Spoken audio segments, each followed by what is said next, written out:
to the Bayview Podcast with hosts Andrew Clark and Chris Emery. This is designed to be a discussion on all things life and faith. We hope this serves as a weekly resource and encouragement to you.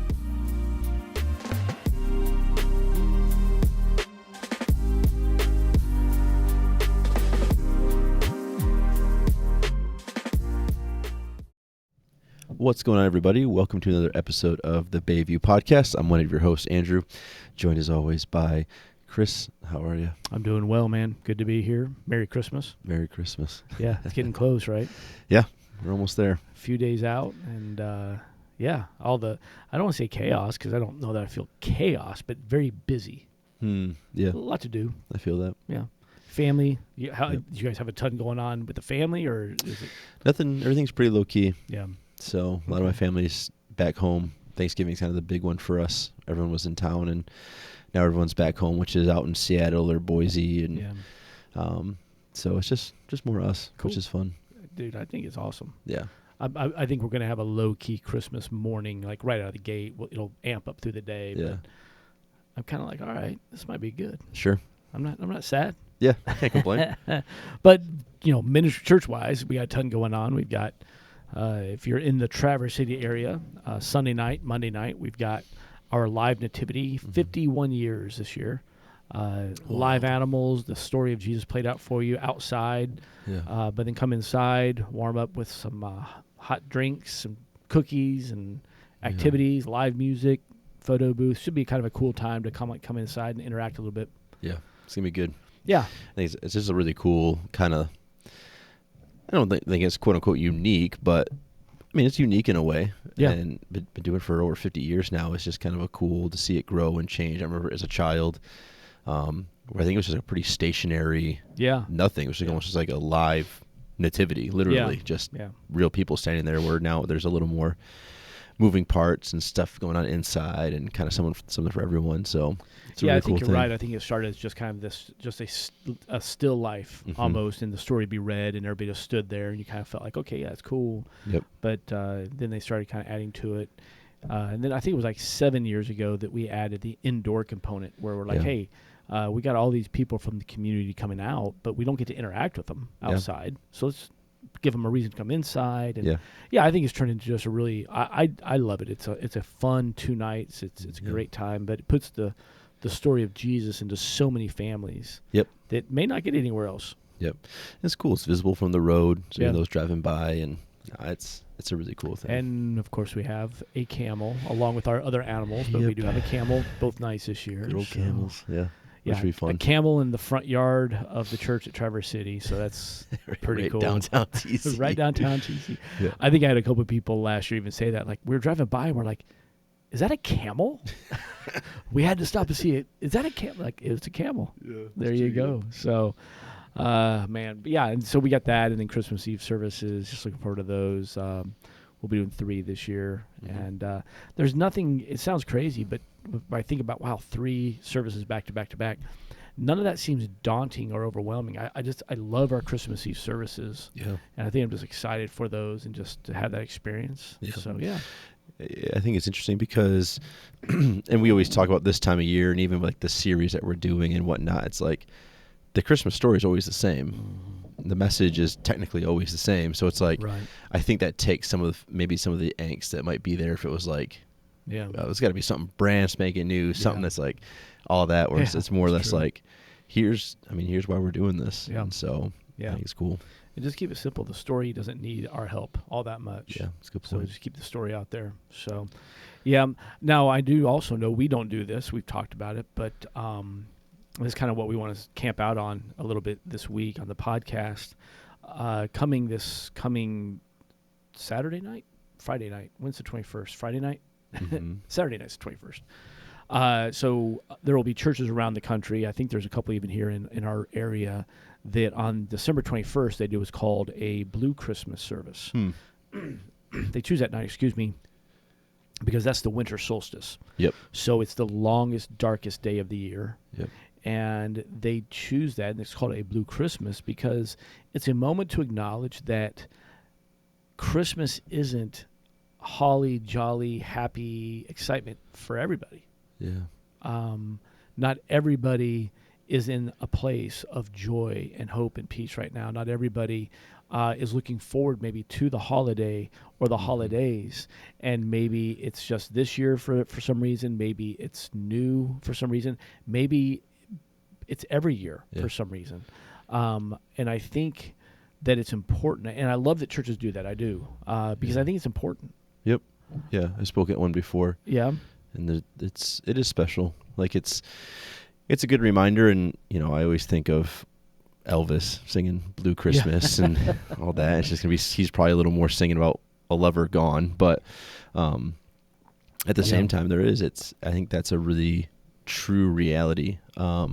Especially I always think of then Pastor Tim Manzer, who's a local pastor in town, who does a lot of grief share and a lot of counseling and a lot of and just interacting with people. Does a lot of, you've probably been to a funeral that Tim's been a part of. Right. It's kind of the vibe with him. And so, but he hosts one at a local church and a Blue Christmas service. And it was just cool to see his heart in it. And like the idea that, it's exactly what you said. There are those who are missing someone. There are those who, maybe no one's gone. You're just alone. Yeah. Like there's just some of that. Like there's just this reality of, everything is so bright and jolly and it really is. This is a great time of year. Like this is a celebratory time of year.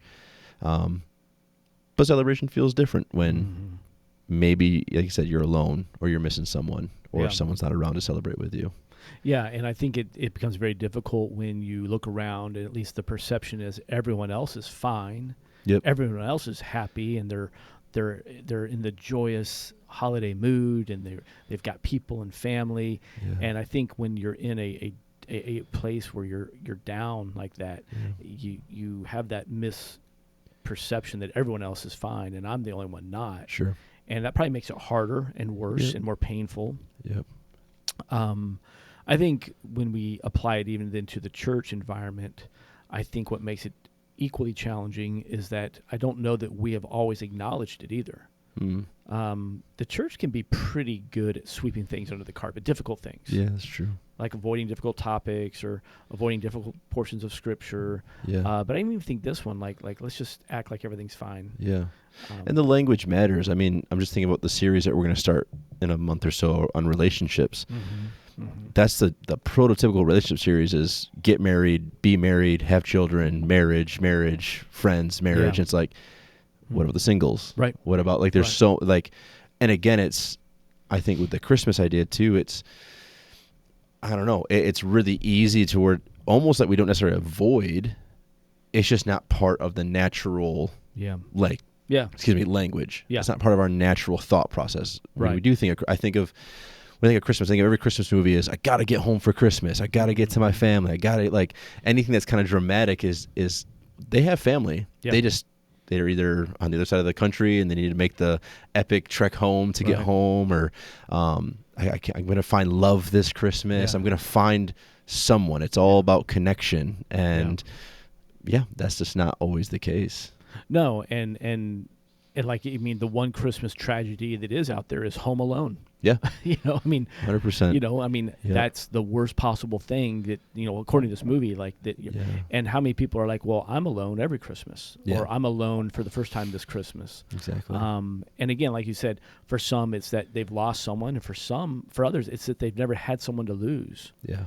And so I think that's probably a big source of it. Yeah. And then you could build in there all the different levels of grief and pain, and for some, maybe it's the timing. Yeah. There are obviously people who have probably lost a loved one within the last week or two, or they'll lose a loved one between now and Christmas. Yep. And that forever marks Christmas season. Yeah, it changes it. As a time of loss too. Yeah. Yeah, because it's one thing, time heals all, which I do. I'm a firm believer of that, as time goes. But it doesn't. But remember, with healing, there's still scars. There's still things that you're okay, I'm healed, but it's not not the same as being whole.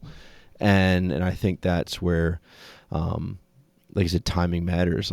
My story, I've shared it. I'm pretty sure I shared it here on the podcast. I've shared it on church, but it's losing my father, and we lost him early December. And it's and for us, Christmas was always a massive deal. Right. But it genuinely was a massive deal because of my dad. To him, it was the holiday. Like there was so many things we did borderline because he wanted to do them. So as a family, we just did them. Right. And so, when he's gone early December, it's like, so that time has kind of passed, but now there's like this little build up to, well, Christmas is still coming. But it's just not the same. Yeah. And so, it's like that. And I've thought, and this is that random thought of like, well, what if he would have passed in like June?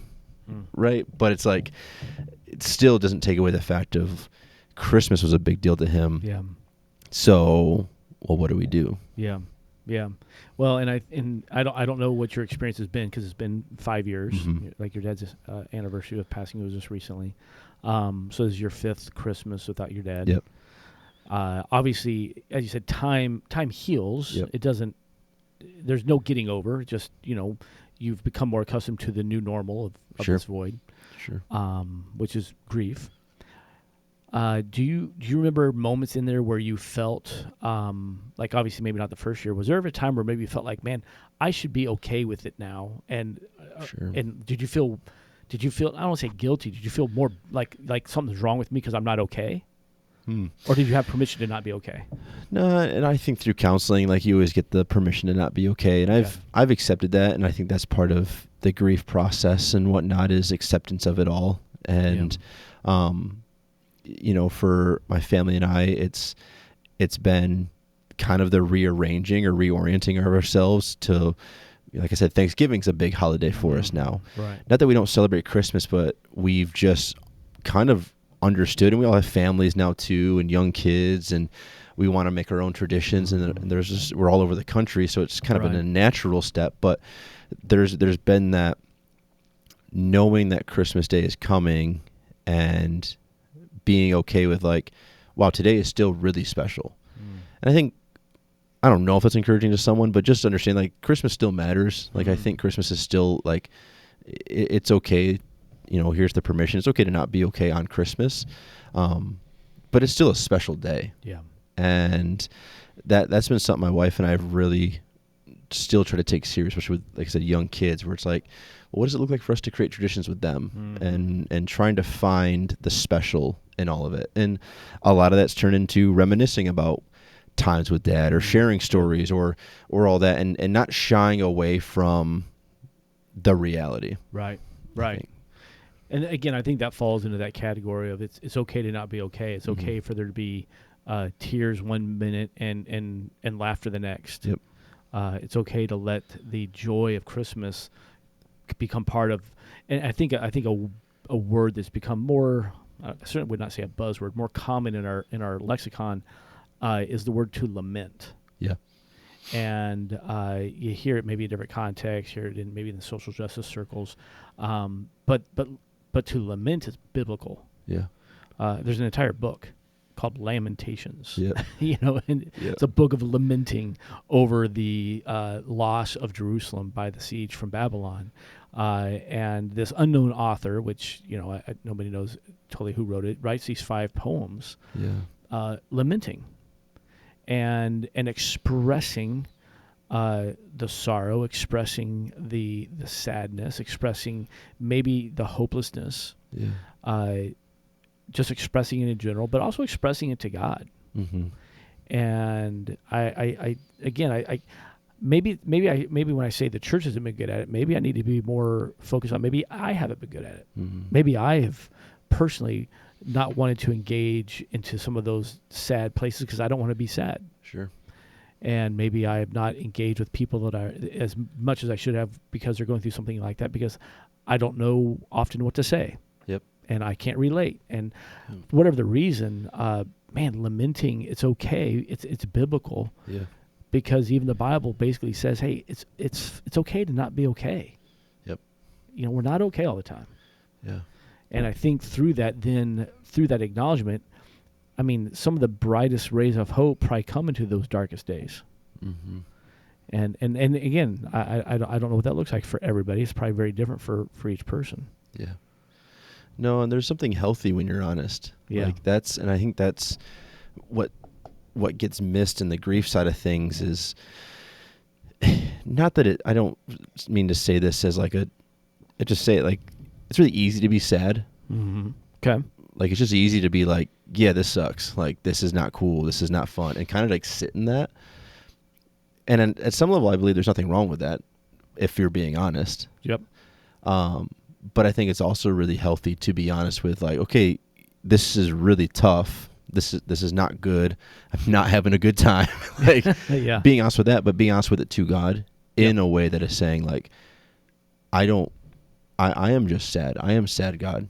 And I try to always pair my story up with the understanding that God understands our emotions. Like, so when us lamenting, Absolutely. us more or less not complaining, but speaking out how we're feeling, that's not wrong. He's not sitting there being like, oh, they're emotional again. Like, he's like, just stop. Like, that's not who he is. Like, there is that sense of, are you being honest? Are you being real? And are you doing it in a way to actually, like, not stuff it down and keep it in, but get it out so that you can keep moving forward?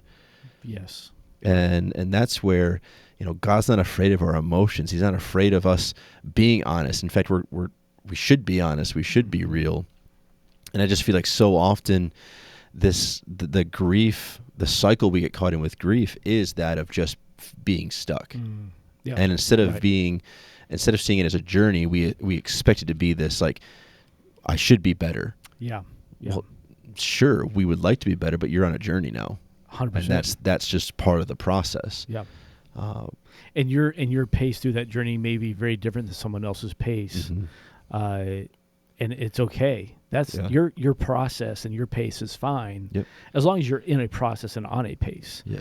And I agree. I think we both probably have people in our lives that we've encountered that they got to a certain point somewhere in their grief, and they just set up camp right there. Yeah. And I've been around some very angry elderly people who have experienced some deep loss. Yep.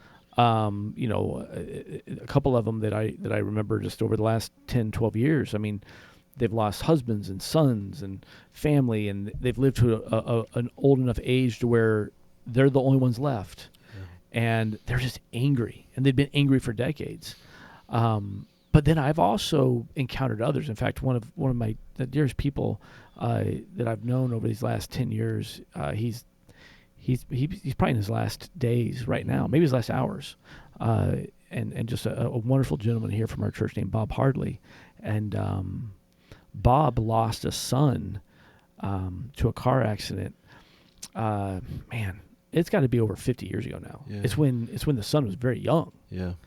And so, 50 years or so after the fact, he still loves to reminisce about his little boy. Yeah. And he'll still tear up. Yeah. But the tears are always followed by joy and hope because of Jesus. And so there's always this, like, this hurts, and there's honesty, but Jesus, but God. Yeah, that's good. And I think that maybe that's where the biblical lamenting comes in, is that God.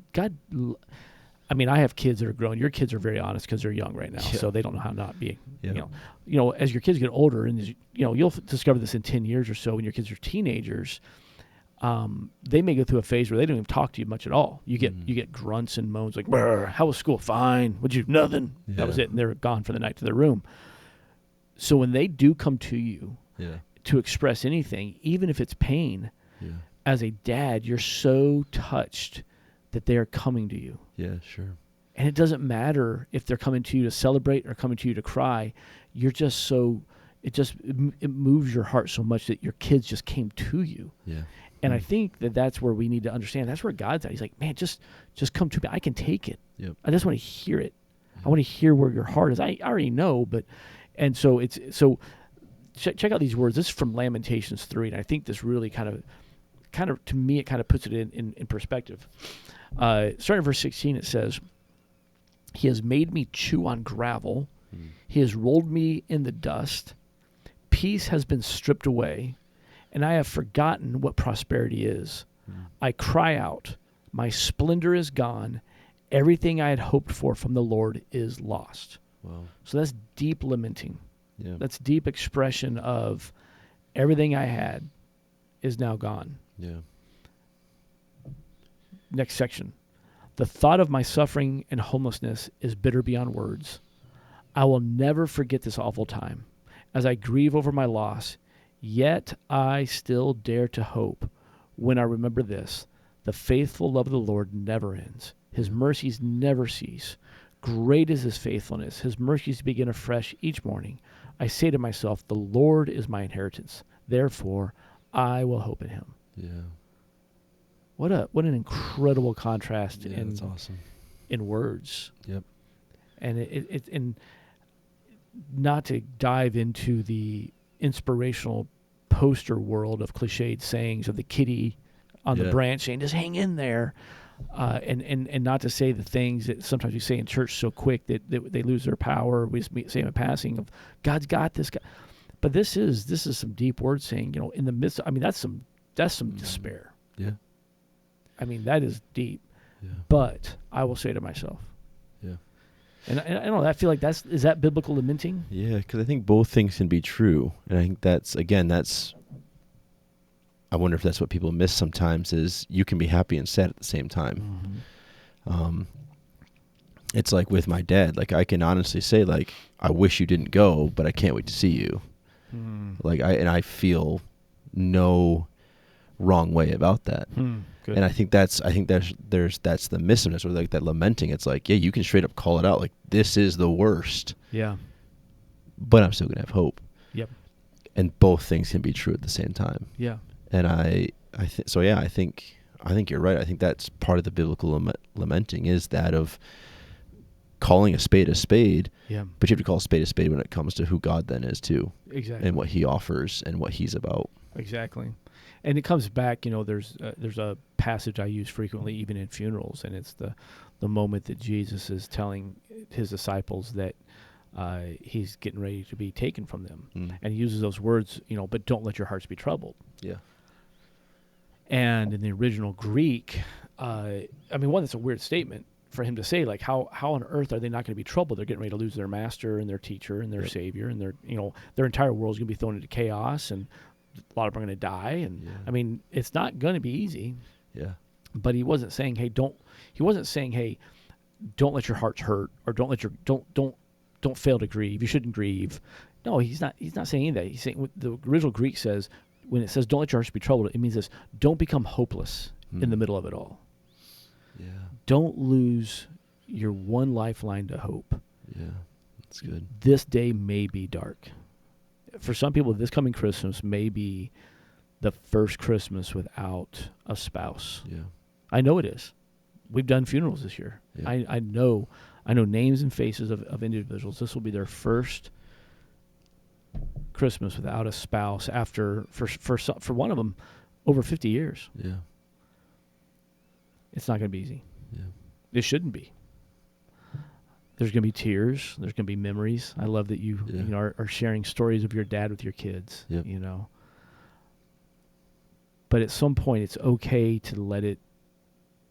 I wish it weren't so, but it's okay to let it hurt. Yep. It has to hurt. Yeah. In order for there to be healing. Yeah, I think that's true.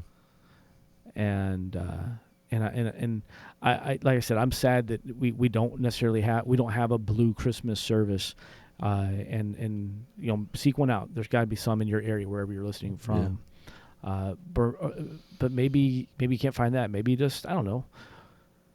What helped you? Is it find somebody that it's a safe place just to cry? What's some things you could share? I keep thinking back to there's a children's book that we read to our kids all the time called The Rabbit Listened, and about a little boy named Taylor builds this big epic like block structure, and some birds swoop in, they knock it all down, and he's just like, wow, that's the worst.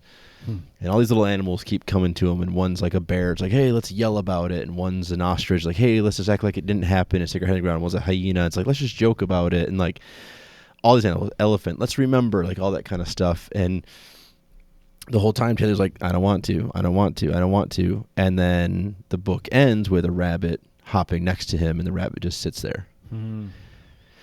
Just made his presence known, and as the book pages turn, it's Taylor laughed about it, and he remembered it, and he got mad about it, and he yelled about it, and then he dreamed about it. And the whole time the rabbit just sat and listened.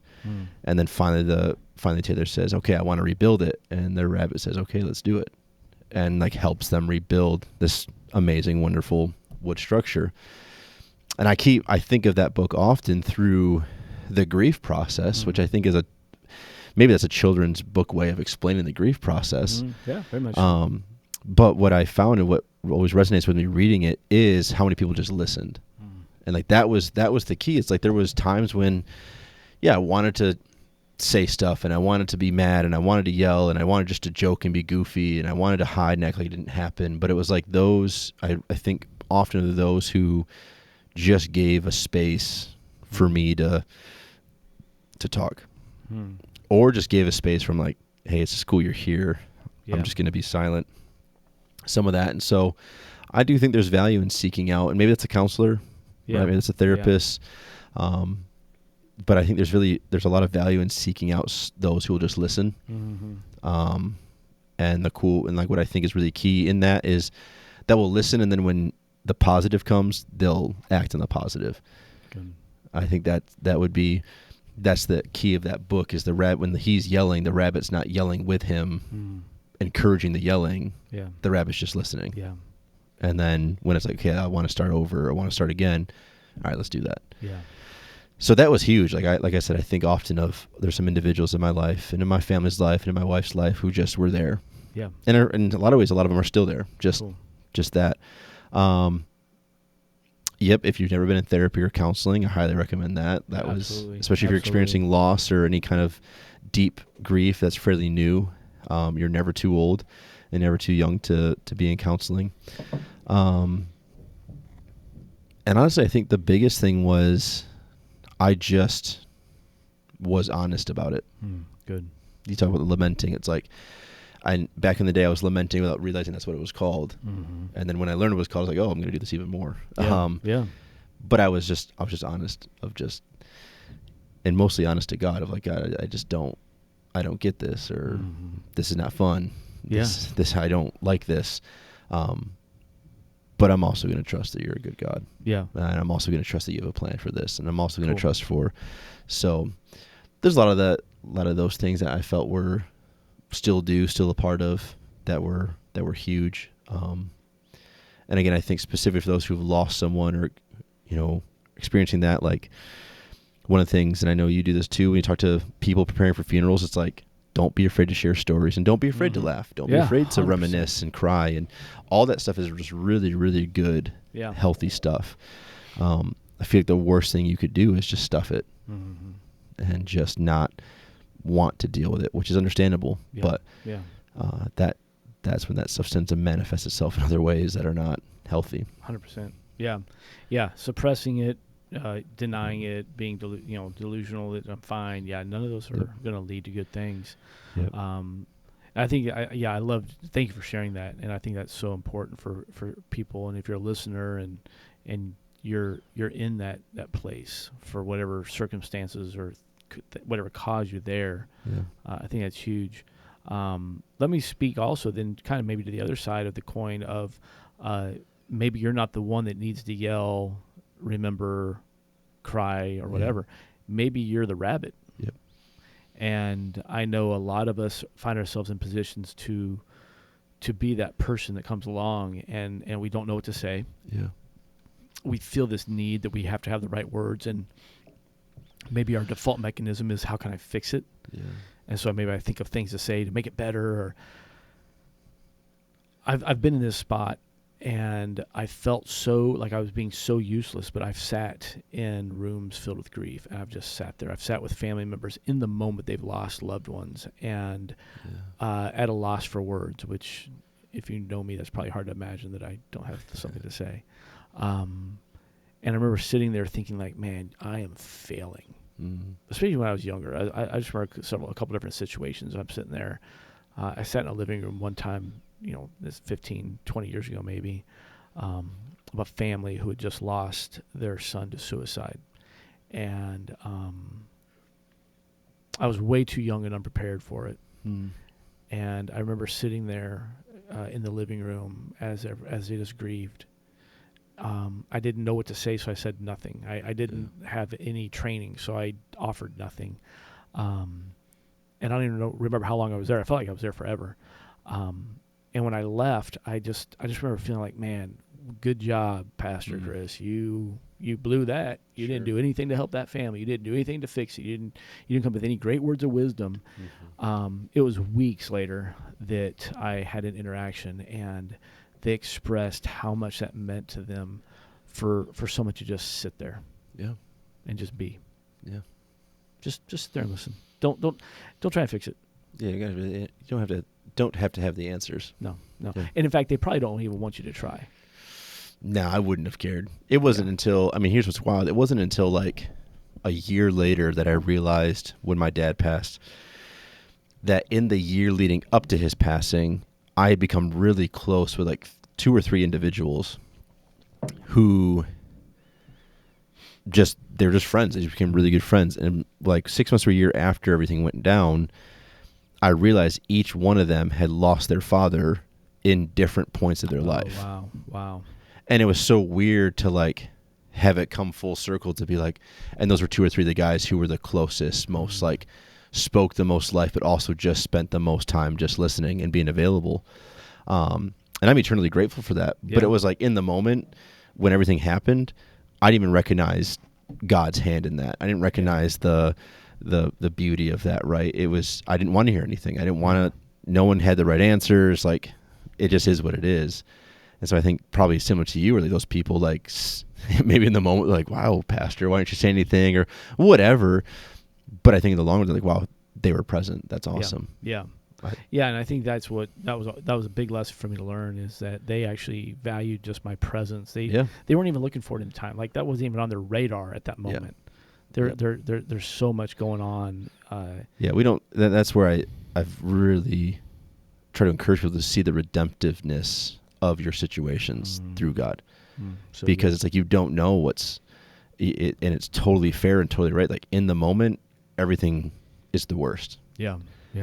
And we don't want someone to fix it. Yeah. You can't fix it. You can't bring someone back, or you can't make this right. And so I think there's a lot of that's like in those moments that gets missed. But when everything kind of starts to settle, you're like, oh wow, that was special. Okay, that was cool. That was neat. And I think that encourages that person who's not dealing with something, but it's just the listener. It's like, don't be afraid of silence. Don't be afraid of awkwardness, and don't downplay your presence and what that means. That's awesome. Yeah. And obviously you can speak credibility to this. This year being Christmas number 5, it's a lot different than Christmas number 1 without your dad. 100%. In a good way. Yeah, 100%. I don't remember Christmas number 1. I was going to say. Yeah, it was just all a blur. You probably don't even have any recollection. So I don't know. I guess maybe our hope today was just to acknowledge, I think. Yep. We talked about this a couple weeks ago, like, we should talk about this. Yeah. Because there's probably some people who are like, oh, no one sees me. No one knows what I'm going through. Yep. No one knows. But, there's others that know. Well, even, and maybe this falls on deaf ears, but even those who are just lonely this season, like, the cliche answer is, God's with you. And that's true. You are actually not alone. Yeah. And I know that's, again, maybe it sounds like someone rambling, but I think that's important to recognize too, that those people are seen, and there are things going on, and there's things that we encourage you to be a part of, or, not be afraid to reach out. And hopefully there are those maybe listening who you can think of someone who might be alone this year. And that's another thing, is just to check in and just to reach out. And I think that could be really special. Yeah, I think so too. And not to make this sound cliched, but everything's going to be okay. Mm-hmm. Not because circumstances necessarily will dictate that, not because, but because of God's faithfulness. Yeah. And, I think, again, just come back to Lamentations 3, it's just that turnaround of, this is how bad it is, but the faithfulness of the Lord never ends. Yeah, it's good. And I hope those aren't just hollow words. Those are words I've clung to at different seasons of my life. Definitely some deep valleys that I've walked in years past, and didn't have anything to cling to other than, I just can't believe God will let me down. I don't believe he will. Yeah. I don't believe he's forgotten me. Even if I create the situation, even if we're the cause of it all, Yep. he doesn't do that. Yeah. And right. so maybe in a unique way, our prayer or hope is that you would experience what we talk about so much about at the Christmas season, that you would experience maybe a new resurgence of hope. Maybe you would find this deep inner level of a peace that can come only from him.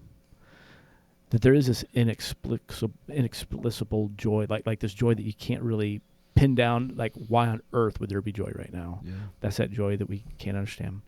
And that you would just find yourself just kind of just basking in this deep love that God the Father has. Yes, good. And that's Christmas. Yeah.